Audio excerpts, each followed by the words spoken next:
जय हिंद क्लास। हम लोग चर्चा करेंगे आज के कुछ महत्वपूर्ण घटनाओं के बारे में जो एग्जाम की दृष्टि से महत्वपूर्ण हैं। तो चलिए नंबर 1 से शुरू करते हैं। प्रधानमंत्री नरेंद्र मोदी आज उत्तर प्रदेश के अयोध्या में पुनर्विकसित महर्षि वाल्मीकि अंतर्राष्ट्रीय हवाई अड्डे का उद्घाटन किया, साथ ही वंदे भारत और अमृत भारत स्पेशल ट्रेन को रवाना किया। चूँकि हमारे प्रधानमंत्री अयोध्या में आए हुए हैं इस टाइम, तो चूँकि वहाँ पे उन्होंने महर्षि वाल्मीकि अंतर्राष्ट्रीय हवाई अड्डे का उद्घाटन किया है, जिसकी वजह से लोग अब अयोध्या में आने के लिए विदेशों से भी लोग आ जाएंगे, भारत के किसी भी कोने से, और डायरेक्ट यहाँ से अंतर्राष्ट्रीय उड़ानों के लिए फ़्लाइट उपलब्ध रहेगी। तो चूँकि अमृत भारत स्टेशन योजना देश भर में 1275 स्टेशनों के पुनर्विकास के लिए रेल मंत्रालय द्वारा फरवरी 2023 में शुरू हुई थी। इस योजना के अंतर्गत उत्तर प्रदेश से 55 स्टेशनों को चिन्हित किया गया है। श्री मोदी ने पुनर्विकसित अयोध्या में स्थित रेलवे स्टेशन का भी उद्घाटन किया। इसे अब अयोध्या धाम जंक्शन के नाम से जाना जाएगा। क्योंकि देखिए, प्रधानमंत्री हमारे यहाँ के लोकल के लोगों के लिए भी ट्रेनों की व्यवस्था किए हैं। जो एक अमृत भारत स्पेशल ट्रेन को रवाना किए हैं, जो नॉन एसी होगी सारे बोगी में, मतलब नॉन एसी कहीं नहीं, मतलब सॉरी एसी कहीं नहीं होगी किसी भी डब्बे में। और वंदे भारत ट्रेन को भी रवाना करेंगे, जो सारी इसमें बोगी एसी की होती हैं। ठीक है, सभी लोगों की व्यवस्था किए हुए हैं। जो देश के किसी भी कोने से आना चाहे आ सकता है हमारे अयोध्या में। तो देखिए, अयोध्या जो रेलवे स्टेशन था उसका नाम भी बदलकर अयोध्या धाम जंक्शन कर दिया गया है। क्योंकि अब देखिए, हमको यहाँ से क्वेश्चन निकालना है। टॉपिक नंबर 1 से हम क्वेश्चन निकालेंगे। अब देखिए, क्वेश्चन आपके बन जाएंगे कि अयोध्या में स्थित जो एयरपोर्ट है उसका नाम क्या है। तो महर्षि वाल्मीकि अंतर्राष्ट्रीय हवाई अड्डा। फिर जो है आपके अ, अमृत भारत स्टेशन योजना जो है कब शुरू की गई थी। तो फरवरी 2023 में। चूँकि क्वेश्चन एक और बनेगा कि इस अमृत भारत स्टेशन योजना के अंतर्गत पूरे देश में कितने स्टेशनों का पुनर्विकास किया जाना है। तो चूँकि उत्तर हो जाएगा आपका 1275। फिर क्वेश्चन बनेगा कि अमृत सॉरी अमृत भारत स्टेशन योजना के अंतर्गत उत्तर प्रदेश में कितने स्टेशनों को चिन्हित किया गया है बनाने के लिए। तो आपका उत्तर हो जाएगा 55 स्टेशनों को चिन्हित किया गया है। तो चलिए हम लोग नंबर 2 पर चर्चा करते हैं। महाराष्ट्र सरकार ने ड्रोन मिशन स्थापित करने की मंजूरी दे दी है। इस मिशन में सुरक्षा, निगरानी, आपदा के दौरान राहत और बचाव कार्य होगा।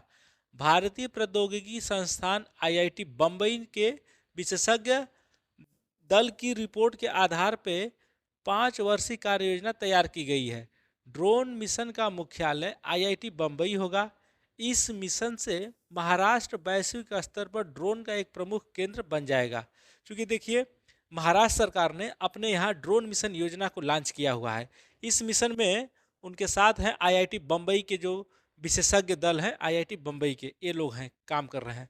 अब चूंकि आईआईटी बम्बई जो है ड्रोन मिशन का मुख्यालय होगा, वैश्विक स्तर पर महाराष्ट्र का जो है नाम बढ़ेगा और एक केंद्र बनेगा भारत में वैश्विक स्तर पर, जो ड्रोन के लिए ही फेमस होगा। तो अब जो कि देखिए, इसमें से क्वेश्चन कैसे बनेगा कि अभी हाल ही में किस राज्य ने ड्रोन मिशन योजना का प्रारंभ किया है। आपका हो जाएगा महाराष्ट्र ने। ये पूछ देगा ड्रोन मिशन का मुख्यालय कहाँ है, आईआईटी बम्बई। ये भी पूछ सकता है कि ड्रोन मिशन जो है महाराष्ट्र सरकार ने लॉन्च किया है तो भारत के किस प्रौद्योगिकी संस्थान के सहयोग से। तो आपका हो जाएगा आईआईटी बम्बई। देखिए, नंबर 2 टॉपिक में से 3 से 4 क्वेश्चन निकल रहे हैं। हम लोग को इसी तरह से क्वेश्चन तैयार करना है। अब चूंकि देखिए, आज विश्व के दूध उत्पादन में भारत 24% हिस्सेदारी के साथ नंबर 1 पर पहुंचा है।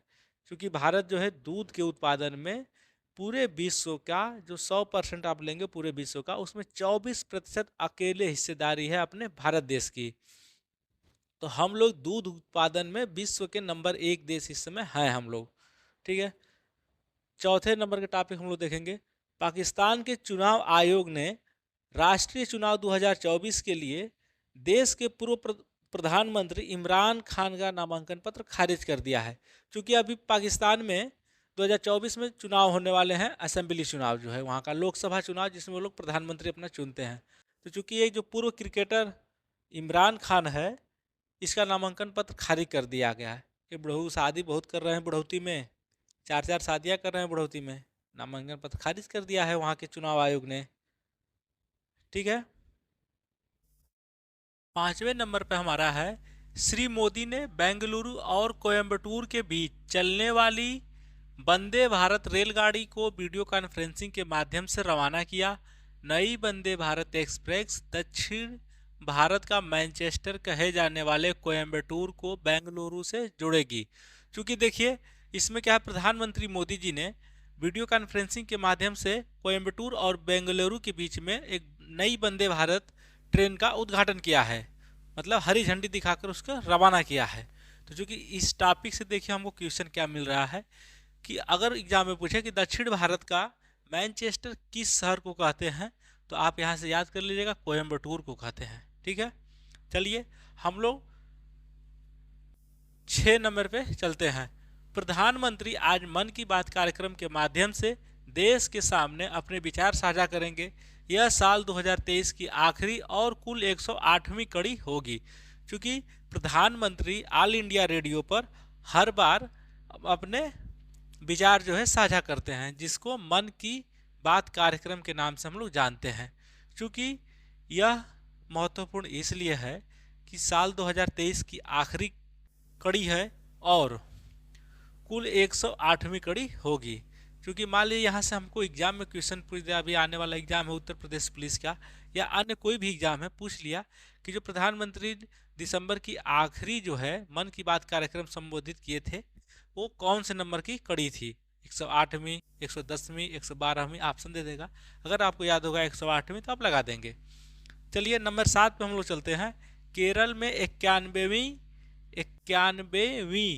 शिवगिरी यात्रा आज से शुरू हो रही है। मुख्यमंत्री पिनराई विजयन ने कहा कि महान समाज सुधारक श्री नारायण गुरु ने मानवता के आधार पर और जाति भेदभाव को मिटाकर एकता को बढ़ावा देने के लिए शिवगिरी यात्रा की अनुमति दी थी। क्योंकि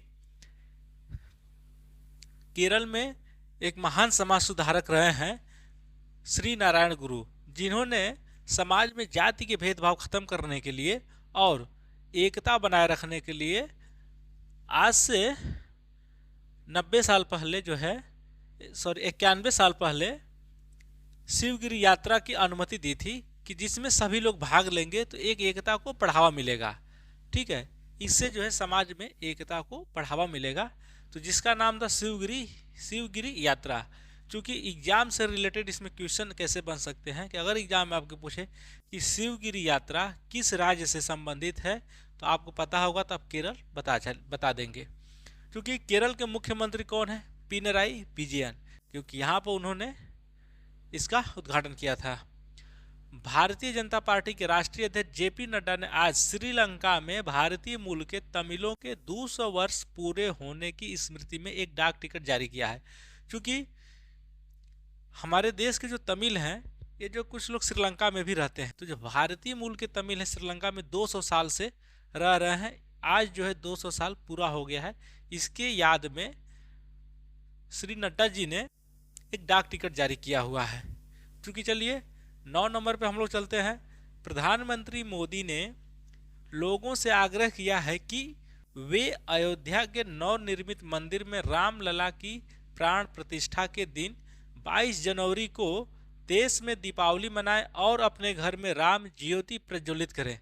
क्योंकि अभी बहुत ही चर्चा में चल रहा है, क्योंकि भगवान श्री राम जी का मंदिर बनकर तैयार हो चुका है। 22 जनवरी को श्री रामलला की मूर्ति को गर्भगृह में स्थापित किया जाएगा। उसी दिन की बात यहाँ पर हो रही है। नवनिर्मित मंदिर में रामलला की प्राण प्रतिष्ठा के दिन, क्योंकि 22 जनवरी को वहाँ पर गर्भगृह में श्री रामलला की मूर्ति को स्थापित किया जाएगा। तो उस दिन जो है पूरे देश में प्रधानमंत्री ने आह्वान किया है, लोगों से अपील की है कि दीपावली के रूप में मनाएं और राम ज्योति प्रज्वलित करें। क्योंकि राम ज्योति प्रज्वलित करने का अर्थ है कि हम सभी लोगों को अपने घर में 5 दिए जलाना है उस दिन। ठीक है, तो इस तरह से आज के हम लोग महत्वपूर्ण घटनाओं का चर्चा जो है आपसे किए हुए हैं, जो एग्जाम से रिलेटेड काफ़ी महत्वपूर्ण था। इसलिए हम आपको हर एक टॉपिक वार अध्ययन किए और उस टॉपिक में कैसे सवाल बनेंगे, कौन कौन से सवाल बन सकते हैं एग्जाम की दृष्टि से, इस पर भी चर्चा किए हैं। तो चूंकि आपका अब काम है कि इसको 1 बार 2 बार 3 बार देखिए, एक नोट्स बना लीजिए। ये जो जितना आपके सामने लिखा हुआ है एक नोट्स बना लेंगे तो आपके एग्जाम के लिए बहुत ही फायदेमंद होगा। इसको कम से कम एक दिन में 3 बार जो है इसको पढ़िए, 1 बार लिख लीजिए या 3 बार पढ़िए, आपका ये तैयार हो जाएगा। आप इसको जो है एग्जाम की दृष्टि से आपका बढ़िया रहेगा। और इसके बाद जो है जब मंथ पूरा हो जाए तो मंथली जो है एक पत्रिका आती है, कोई भी पत्रिका खरीद लीजिए और उसमें जो है इसको ऐसी ऐसी घटनाओं को देखेंगे और डिटेल से उसमें आ जाएगा। तो चूंकि ठीक है, मिलते हैं हम लोग कल।